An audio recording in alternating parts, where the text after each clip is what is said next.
Sonic Superstars.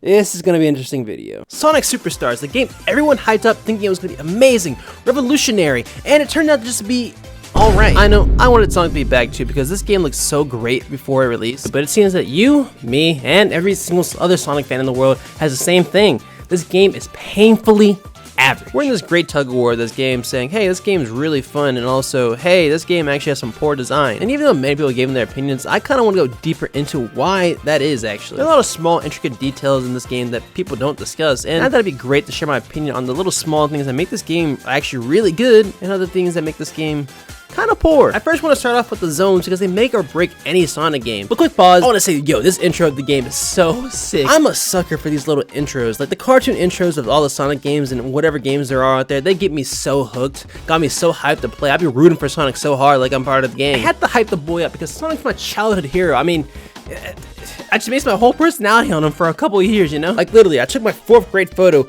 looking just like him. I ain't fooling anyone. That's the Sonic smirk right there. And it was a awful attempts. My whole family roasted me for years on end. But that's my twin right there. I think we look exactly the same for real. So let's talk about one of my favorite zones in the game, Sky Temple. Sky Temple actually is only one act, which actually works out because you get to go through a lot of things throughout this level. Moving vertical and moving horizontal, using the wind to blow you up in some high heights. Atmosphere is actually in a huge temple. The sky is literally the limit on this zone. It's actually perfectly laid out because you actually get a taste of what's to come by the first part of the area. You see, you can't fall to your death, and you're like, oh, okay, well, this means I can keep going upwards and I have no consequences. So the fact that gives you that privilege, it encourages you to explore a lot more. And Sonic games truly aren't always about going fast. Sometimes you have to experience the adventure. I think a lot of people forget this game is a platformer and actually it emphasizes on exploration. So higher than you go on the stage, you actually get more rewards while doing this. One of my favorite memorable things in the zone is actually a reference to like the brick break. I'm not sure that's the proper name of that game, but you get to break the little blocks and you get to see yourself go through like the corners and actually move upwards. It's actually really fun. It reminds me of playing on the BlackBerry of my dad's that he had. And me and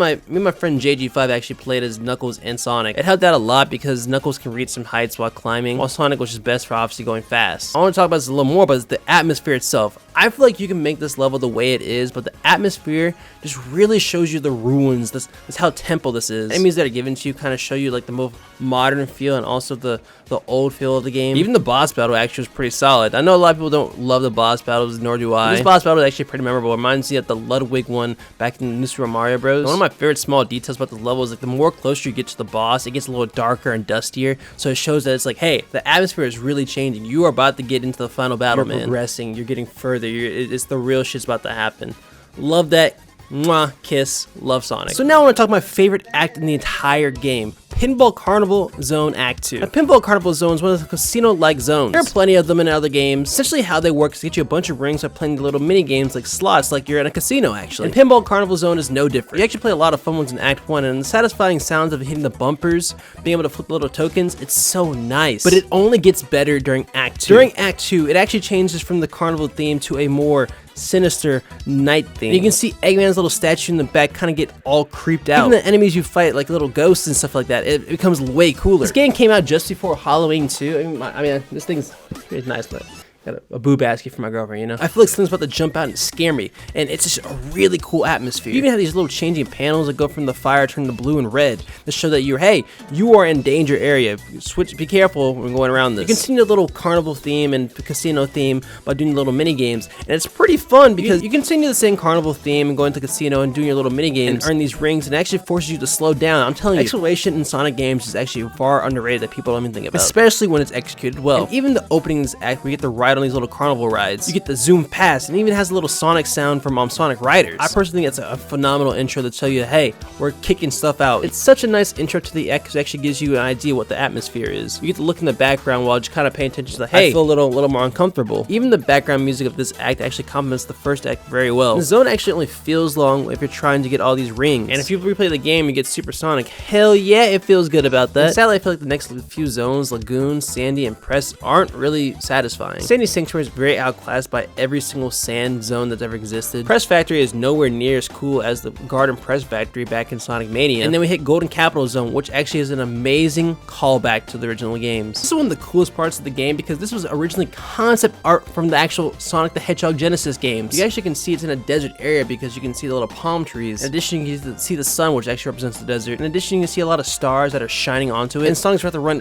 right into a loop-de-loop, which is the infamous loop-de-loop in Act 2 of this. Now what makes Golden Capital so cool and grand is, well, it's made of gold. It feels like you accidentally stop on this place along your journey. Like it says, hey, Eggman's invading this place. But whoa, this is a really cool thing. It reminds you of Athens, like where the Zeus and all the Greek gods would be, but it fell down. And you're going through all the riches and culture while also trying to avoid the lava and all these beams moving up. It doesn't feel like you actually were supposed to be on here on this journey. So when I say about all these riches, you actually get to open all these prize boxes just like how you would for a casino level, which I think why I like it. It feels a little more different because you're jumping from beam to beam instead of just using the little bumpers that you usually would do. In addition, you get to hover on some land while over a lava pool while dodging a bunch of enemies, which is kind of sick because you're just like dodging the path, almost like how some boss rush levels are in video games. This actually area is an amazing callback to the original concept art of Sonic the Hedgehog, and I actually very much appreciate it. So Cyberstation was revealed in the trailer of Sonic Superstars, and I was hyped, and it didn't disappoint. In the Cyberstation, you're actually moving from platform to platform, except you're not actually jumping. You're using this little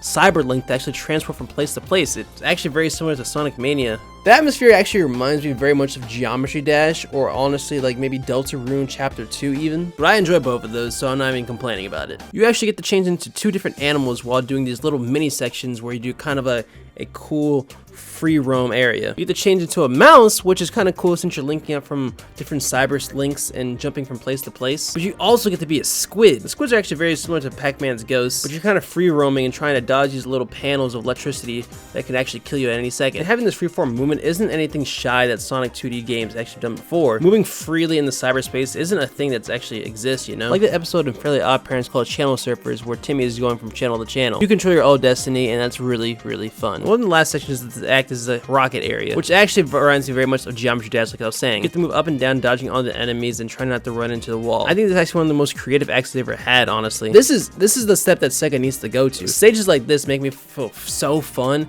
and have me so rejoiced. I'm happy it lived up to all the hype. And here's one of the biggest issues with zones in this game. Now, hear me out.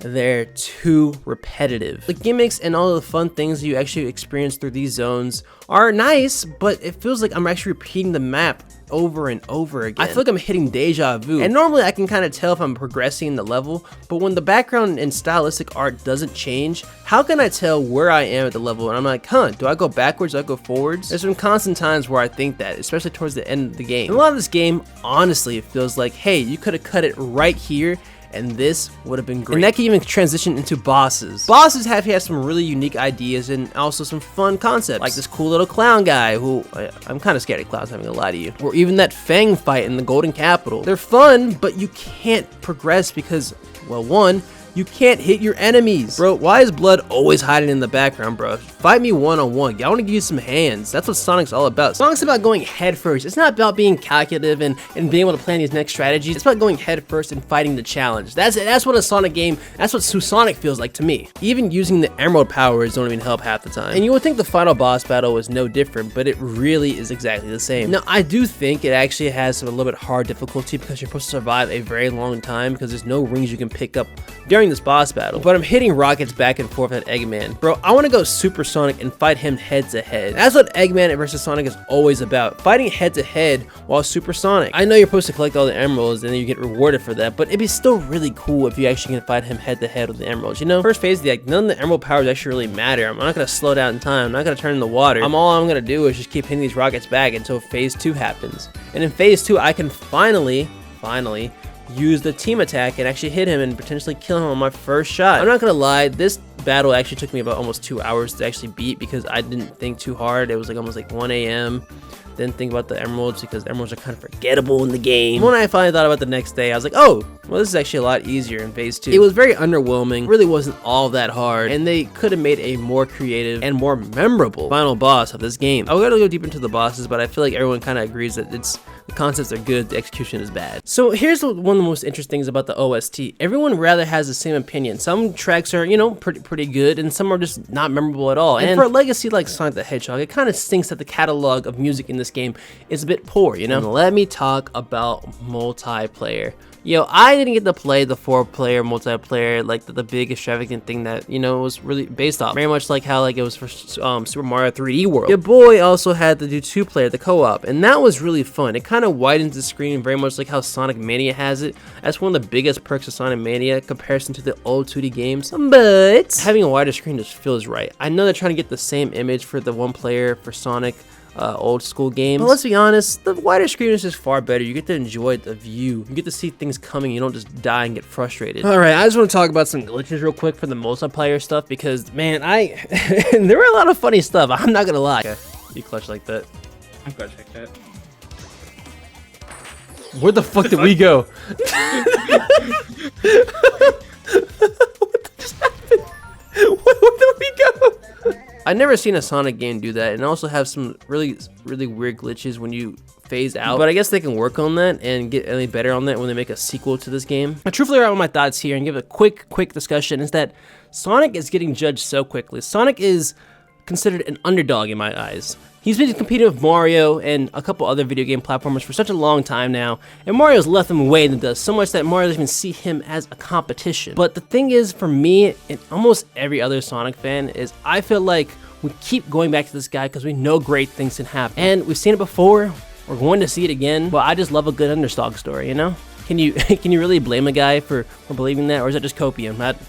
I don't know. Same question's always going to be asked when a new Sonic game comes out. Is it like the same mechanics as so and so? Is it actually go fast? Can we turn into a werehog? You know, those type of questions. And I'm just gonna enjoy the games, man. This game was, I don't know how to say it's painfully average. It was more fun the time I actually played going through it again, especially as Super Sonic. It was very fun. I hope people give this game another shot. I don't think it's gonna be anyone's favorite game.